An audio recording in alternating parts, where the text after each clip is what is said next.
প্রীতম নিশাঙ্কার উইকেটের পর বাংলাদেশি পেসার হাসান মাহমুদের সেই ডেলিভারি নিয়ে গবেষণা শুরু করেছে কমেন্টেটররা।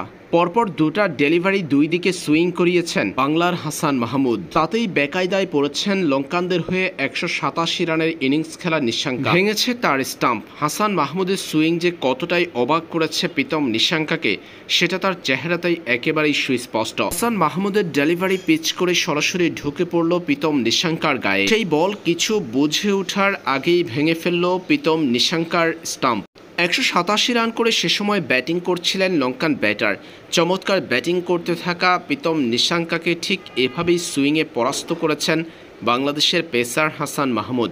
হাসানের চমৎকার এই ডেলিভারি বাংলাদেশের তৃতীয় দিনের শেষ অংশে সবচেয়ে বড় প্রাপ্তি বটে। নিশাঙ্কাকে বোল্ড করে লঙ্কানদের আবারও চাপে ফেলে দিয়েছেন হাসান মাহমুদ। হাসানের এই ডেলিভারিটা যে কতটাই দুর্দান্ত ছিল সেটা প্রীতম নিশাঙ্কার চেহারায় স্পষ্ট হয়ে উঠেছিল। সব মিলিয়ে দিনের অন্যতম সেরা প্রাপ্তি হাসানের এই ডেলিভারি থেকে।